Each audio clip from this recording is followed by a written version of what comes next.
Every once in a while, life gives you an unexpected gift. In this case, the gift popped up in my inbox a few weeks ago in the form of an invitation to come to Madeira and stay in an incredible, luxury oceanfront property. You can imagine it took me about 2 minutes to say yes. The house is named Saudade, and if you have a spare 3 million euros, it can be yours.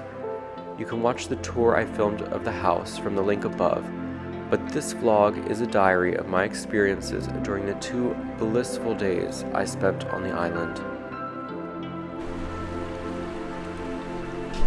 Access granted. We're headed for dinner back towards Funchal to a restaurant called Guya that is supposed to be really, really good. It was one of the most highly rated restaurants here in Madeira, and I'm like totally blown away because even the drive right now, so the sun has just set and the island is coming alive now with lights from houses, and it is so beautiful and so peaceful. Like, I could really imagine being here with my husband, who my rented husband for the weekend is here, Josh. You'll see more of him in this video. But it's so nice. Like the guy Priesh, the developer of these amazing houses, was telling us how one of the homes was already bought by an American couple, very successful, and I just think like, wow, I wish I was them. I wish that I was coming here with my husband to get away for a couple months in the year, and you have these like romantic dinners out, and you drive through the island, and the weather is so beautiful. It just feels truly like paradise. Like, I want to speed up my life and be in a place where I can just buy a house like this and have this be my existence, my reality. Perfect. Maybe weather here, because weather it's all year long beautiful. So does it get humid? Yeah, sometimes. Yes. Like, yeah. Come on. You over. Look at you. I'm gonna bring the menus now. Thank Cheers. you. Oh, we got it. Cheers. Cheers, darling. Chin chin. To our 3-year anniversary. So, for the first night in Madeira, I made a reservation at Guya. I was doing my research and I saw that this was one of the most highly rated restaurants on the island. I thought, we can't miss it. And, okay, I'll be a little bit honest, when I arrived, it kind of feels like we're in a retirement home, but don't let that fool you, because the service has been amazing. From the moment that we sat down, we were offered a complimentary glass of Spanish cava. We have this little amuse-bouche that just came of the shrimp, and the menu is really good. I mean, at least it's the kind of food that I love. They have a great extensive menu, whether you like fresh fish, which is locally called a Madeira, or meat, and everything is really fairly priced. I was surprised with this great bottle of Portuguese Douro wine. I think we paid over like 23 euros. So a really, really fair price, even though when you look around, you think like, okay, this restaurant, we're in Portugal, in Lisbon rather, because we are in Portugal and Madeira, I think it would be far more expensive, but very, very fair, and so far everything has been top-notch. I will tell you something about Madeira. What you have to try, you have to try poncha. Poncha, it's traditional, let's say, like cocktail from Madeira. Okay. It's you can have different flavors. So you can. My favorite, it's made from lemon. And you can have orange or maracuja, like passion fruit. And lemon, it's they call here pescador. So. Okay. And you can find this in a very good Madeira wine, no Madeira, in a poncha bar, and they have to make in front of you. This is typical domestic poncha. Okay. You have to try.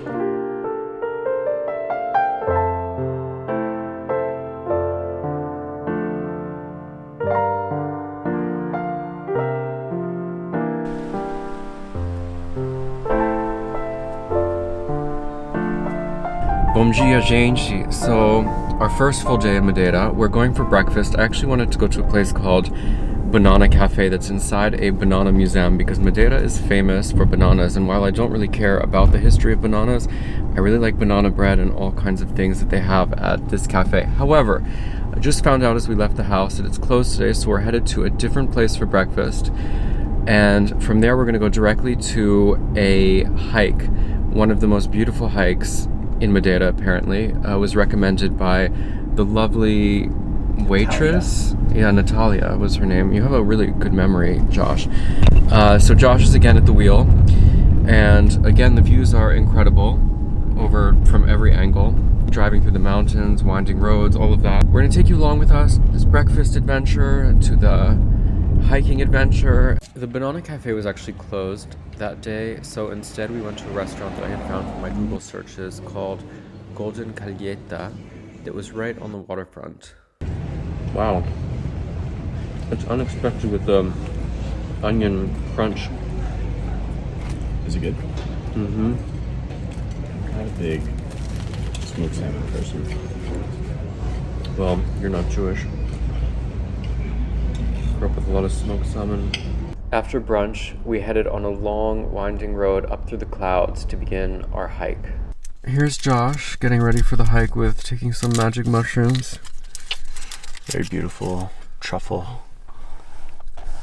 Hopefully, he won't get lost in the woods or drive us off the mountain. You want some?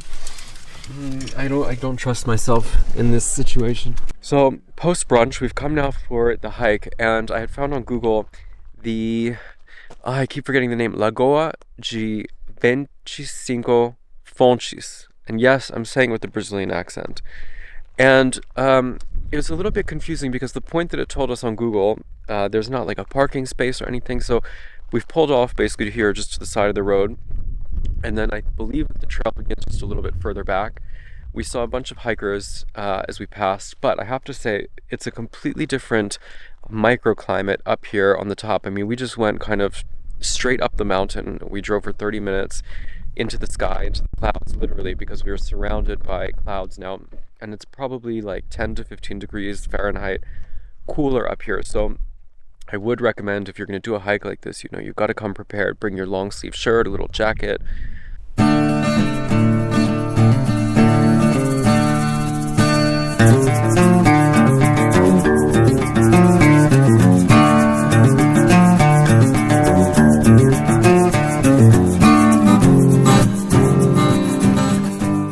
don't know even how far we've made it down this hike. It's only been about 20 minutes, but it is really steep and a just rocky terrain. We've passed a couple people who are on their way back up, and everybody is out of breath. So what I've learned, we passed a kind of a portly British man who had almost reached the summit, and all of the cars way back there behind me are the people who are a little bit smarter, because I think that's an easier pathway down.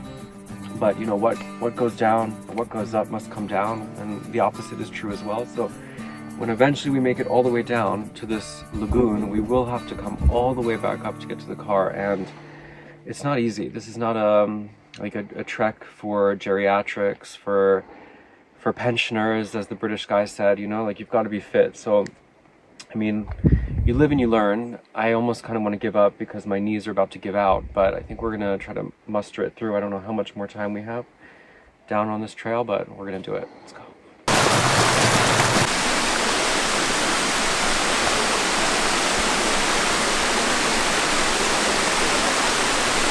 We made it to the end of this hike, which is just further down there. We've already come back. I'll be completely honest with you guys. It's truly full of tourists, and it's a waterfall. I've seen waterfalls all over the world. I'm not that impressed about this one, to be honest, and I think there are probably even better ones in Madeira. So my personal opinion would be skip this one. Probably find like a nicer, easier walk, because I'm now needing to mentally psych myself up for the about 8,000 steps that we need to walk back up to the top of the hill after coming all the way down. So it's gonna be a lot. Hopefully we'll survive it, because we have still a lot to show you here in Madeira. Let's get it going.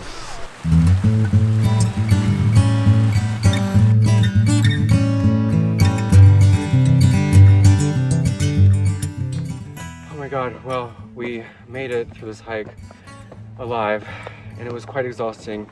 I warned everybody that we passed on the trail, like, turn back now, this is your chance. Save yourselves, because it was exhausting, and as I said before, I don't think it was really worth it, but I do feel good that we really got in a lot of exercise. If I had like one of those Apple Watches, I'm sure it would say that I did about 80,000 steps today. So I know I'm gonna feel it tomorrow.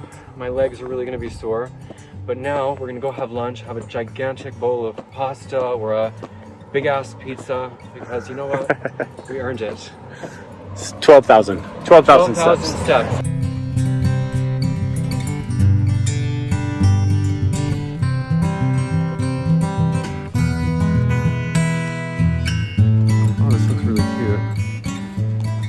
We've come here to Brasa Mar, and I mean, look at this view, it's incredible. And we've got a carb-heavy, delicious lunch to have after hiking for hours.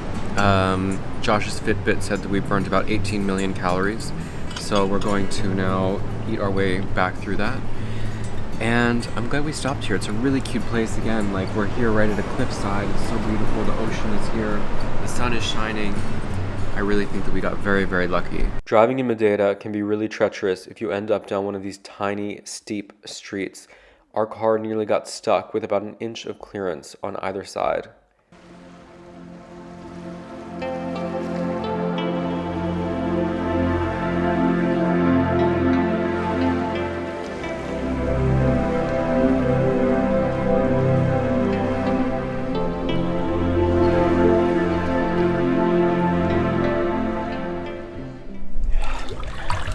Well, we've had a long day of enjoying Madeira, about an 18-hour hike, and we just filmed the video that I needed to film for this insanely gorgeous villa.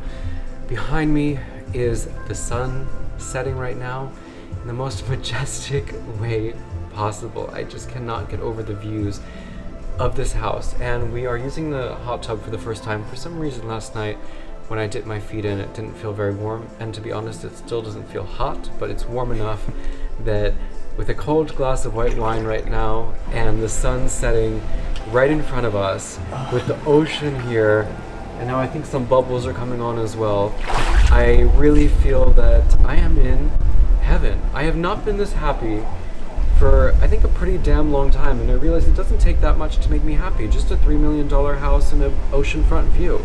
Am I really asking so much in the world? Anyway, it's almost our dinner time, so we are going to enjoy our time here in the hot tub for a little bit longer, as long as we can savor every last drop of this sunset. And then we will head into Funchal, discover a little bit of the old town. We have dinner reservations at a fabulous looking restaurant that is also on the ocean, with some great seafood. And anything you want to say, Josh, to add? No.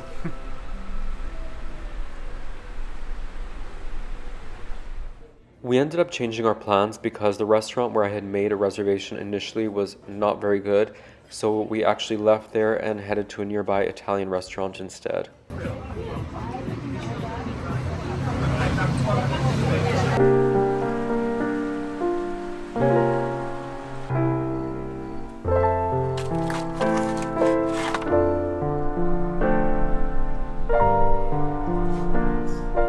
Goodbye, beautiful house. I'm so sad to be leaving this incredible space where we've got to call home for the last 2 nights. But we are going now with Priesh, as I said, the developer, and we're gonna go tour another property that he is in the process of constructing. And it promises, I think, to be as spectacular, maybe more spectacular. Maybe you can't even compare because everything is so over the top fabulous that at a certain point there's just no comparison possible. But we're gonna go check that out. Hopefully not too long because we still want to get into Funchal before our flight, have some lunch, and let's make the most of these last couple hours in what I have discovered to be true island paradise.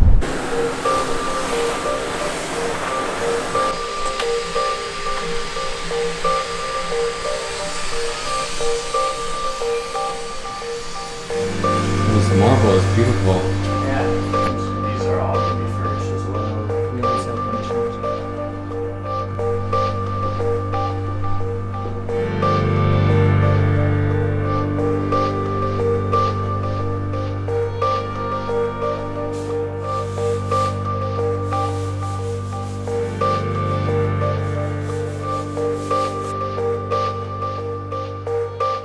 These houses are really beyond anything I've ever seen before. The level of craftsmanship and personalization. This particular house, it was already bought by a German guy, and his request was to put in an ice bath and a sauna. And I mean, just look at this. I mean, the view is, I'm speechless. I'm really having a hard time like forming words being in this space, looking at this view, imagining what would my life be like if I had, $2.8 million to have bought this house. Like, it comes with everything. to have a pool and then, you know, your own spa and a jacuzzi. And look at this, it could be a gym I think they're gonna build over here. Like, it's just a whole lifestyle. And, you know, in the few days that I've been in Madeira now, I've been able to see, like, this really is so paradise. The weather here is incredible. You know, it's subtropic, so it's warm and it's sunny, but it's not humid and hot like it was, for example, when I lived in Bali. So it just is, it's paradise. Something that's gonna make you really angry. This house was bought by a 31-year-old guy who made a fortune in crypto, but like, you turn that into all of this. And this house is, again, just something that is so spectacular, it has to be seen to be believed. And with that, I think we say goodbye to this fantasy.